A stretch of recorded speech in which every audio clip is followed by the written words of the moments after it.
The IC assesses that Iran has previously demonstrated space launch and other technology it could use to begin to develop a militarily viable ICBM before 2035, should Tehran attempt to pursue that capability.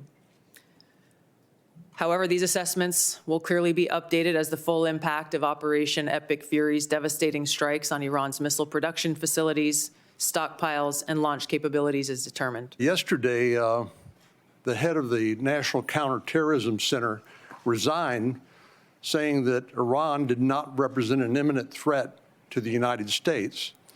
Is there anything to indicate that Iran had ceased in its nuclear ambitions or in its desire to continue to build ballistic missiles capable of threatening American troops and allies in the Middle East? Senator, no. In fact, the intelligence reflects the contrary. So you disagree with Mr. Kent? I do.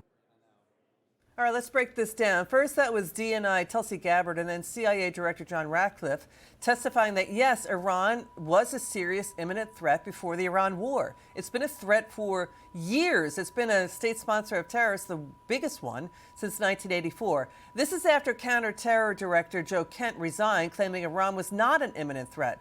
Let's welcome to the show U.S. Navy SEAL veteran Mike Sarraille. Mike, it's great to see you, sir. Thank you for your service to America. You too, Liz. What do you make of this? Thank Because you. let's show what President Trump did. President Trump took a big jab at Joe Kent, showing Joe Kent did think Iran was an imminent threat, that Joe Kent tweeted in 2020, quote, "We should not sit and wait for Iran's next attack. We must wipe out Iran's ballistic missile capability." What do you think of this fight? So, Liz, let me preface this first, that Joe Kent served his country. He lost his wife in Syria. Yeah. He's a good man. He's a red-blooded American. I think he's wrong here. I think he handled it wrong. When you're in a position like that, even if you disagree with the state of the war or the reasons behind it, a commander does not leave his troops on the battlefield. And this has created just a media sensation for this period. But a lot of what he said in the past contradicts what he is saying now. So this is pure media blitz. And Joe could have handled this a lot better. But, Iran has been an existential threat, to the point you made earlier, for over 47 years, with the blood of Americans on their hands. So now this is the story. Israel is saying it will continue to take out Iran's regime and its leaders one by one. It killed its top intelligence minister just a day after taking out Iran's de facto leader, its security chief Ali Larijani, his son and his aide.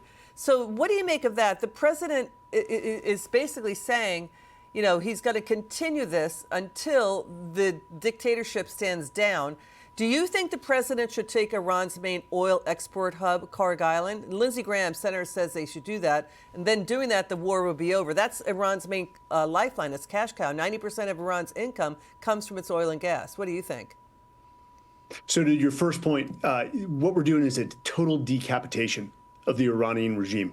We've almost nearly destroyed their military architecture, their infrastructure. So now it's going after the specific leaders, especially the internal security apparatus. And additionally, for Kharg Island, absolutely. What is maritime control? It's economic warfare. They're doing it to the Strait of Hormuz, so we should go direct to their source, which Kharg Island is their cash register. Seize that, and you take 90% of their oil exports. So it's the logical next step in a military campaign. Thank you so much, Mike Sarraille. It's good to have you on the show, and thank you again for your service to America. We appreciate you.